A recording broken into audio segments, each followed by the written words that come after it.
Olá a todos, alunos do terceiro ano.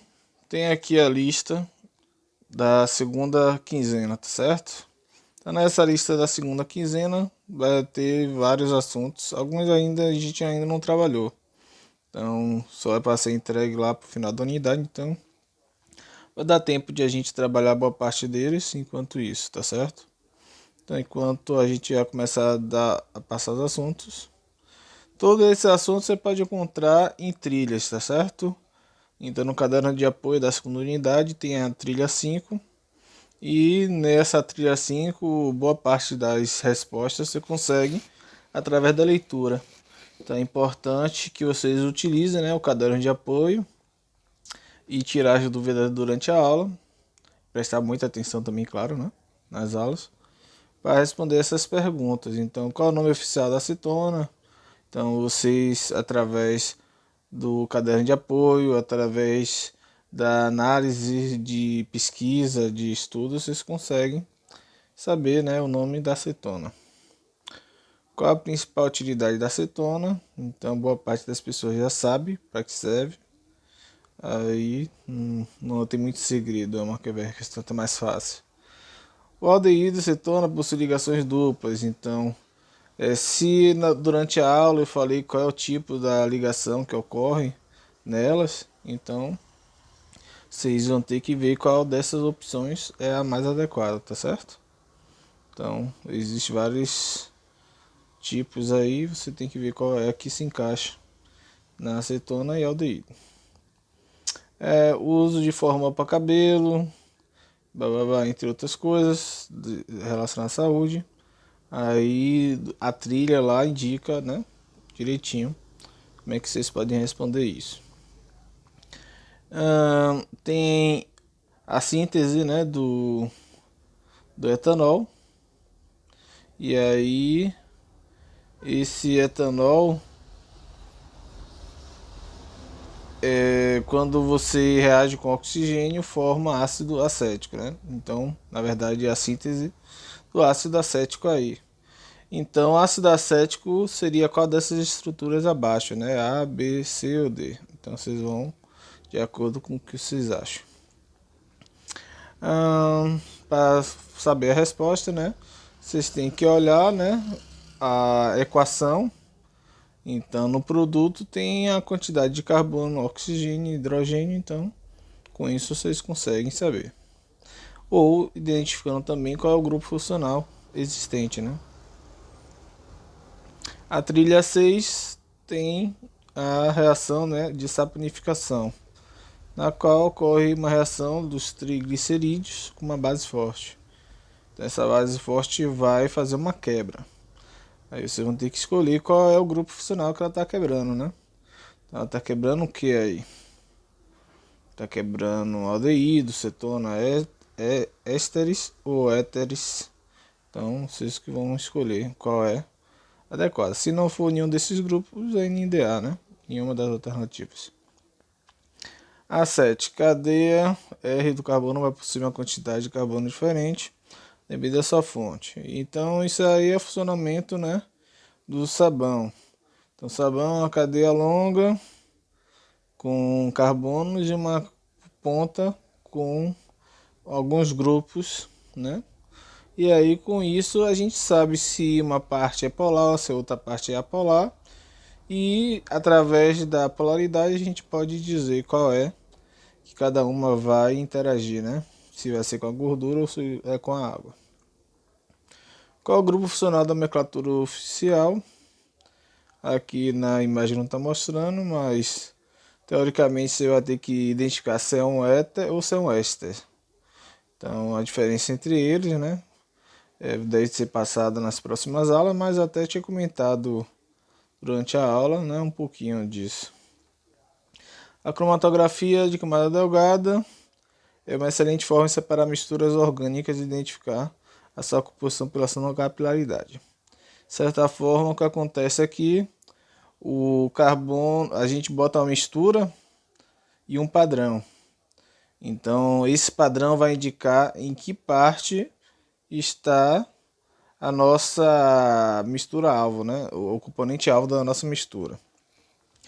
Então, se vocês pararem para perceber, na segunda imagem, quando o líquido sobe, empurra a mistura e algumas substâncias sobem mais e outras sobem menos. E o padrão é o igual de um lado e do outro.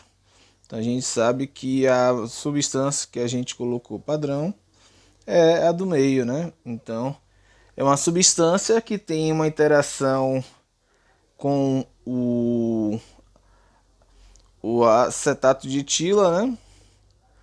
Mas também tem um pouquinho de interação com a camada delgada, né? E aí com isso ela tende a subir, mas com um pouquinho mais de dificuldade. Quando sobe muito rápido, quando sobe muito, indica que ele tem muito mais afinidade, né, com o acetato de etila.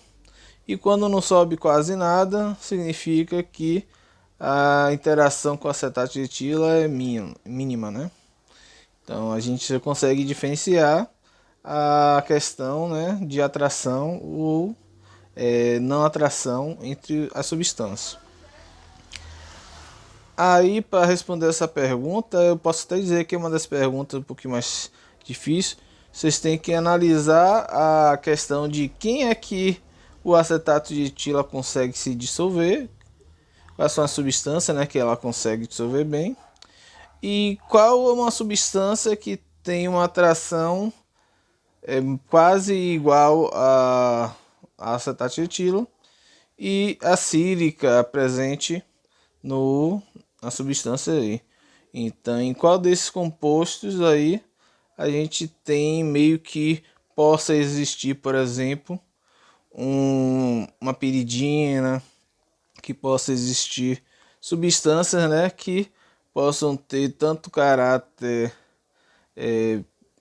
um caráter, né, de atração ao acetato de etila quanto ao sal, né, da sílica, né?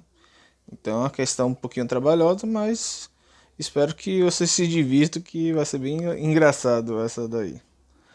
É sempre bom ter pelo menos uma questão um pouquinho mais trabalhosa, para quebrar a cabeça.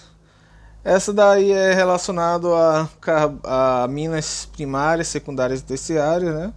Então é bem simples essa questão. Composto de nitrogenados afetam, né, o sistema nervoso. Então essa questão aí está bem de acordo com a nossa aula, que eu trabalhei algumas nomenclaturas, né, como essa primeira aí. E nitrogênio a gente vai ver na próxima aula, com nitrogênio ligado a outros, formando um composto, né, orgânico. Não vou dizer agora para não dar resposta.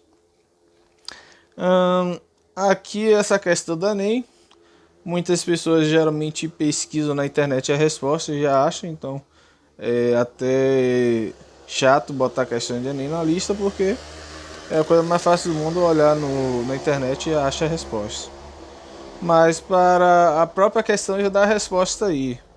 Se vocês lerem com calma, tem um composto aí e tem outro composto. Então a união entre esses dois compostos aí vai dar algum desses grupos aí. Então a resposta é a união desses dois grupos presentes. Mas eu não vou chegar aí e dar a resposta, claro. Aqui é só para dar uma dica, né, do que vocês podem fazer. E aqui a questão da China. Aí vocês têm que ter uma boa leitura, fazer uma boa leitura, entender um pouquinho se pode ocorrer uma reação química ou não, ter noção da ponto de ebulição dos compostos, né? Eu já comentei bastante, né, referente à temperatura de ebulição de várias substâncias aí, e indiquei quais são as substâncias que estão no estado líquido, que estão no estado gasoso, que estão nos estados sólidos, né? E a questão de derramamento, né? Vocês, com a lógica, vocês conseguem analisar essas alternativas. Essa daqui, bora ver, é questão até simples, essa 14, Então vocês têm que analisar essas temperaturas de ebulição, parecido até com a anterior aí. O que é que faz com que a temperatura de ebulição seja maior ou menor? Então com isso vocês conseguem responder. E a última, o metanol pode ser obtido através da destilação da madeira, na ausência do ar, entre outras coisas. Se você oxidar o metanol, o que acontece, né? Então vocês têm que ter uma ideia. O metanol tem quantos carbonos? 1, 2, 3 ou 4? Se eu colocar mais oxigênio, quais grupos eu posso formar colocando mais oxigênio, né? Então eu vou tirar hidrogênio nele e vou botar oxigênio. Então posso formar mais dois tipos de grupos. Com isso, vocês podem... lembrando, quando eu digo que vou botar mais oxigênio, eu quero dizer que eu vou ligar mais ligações a oxigênios. Posso ligar, em vez de fazer uma simples com oxigênio, posso botar uma dupla. Ou posso botar uma dupla e outra ligação simples com oxigênio. Com isso, a gente consegue ter uma ideia se é cetona, se é éter, se é aldeído, se é ácido carboxílico, entre outros. Então, essa é a lista de exercícios de vocês. Está bem elaborada. Quem tiver algumas dúvidas, tem aqui material de apoio no finalzinho. Deve tirar algumas dúvidas. Eu ia botar muito mais coisas, só que para não sobrecarregar a lista, deixei aí. Quem quiser acessar depois, pode pesquisar ou acessar aquele material que eu mandei para vocês. Tenham um bom dia e tchau, tchau.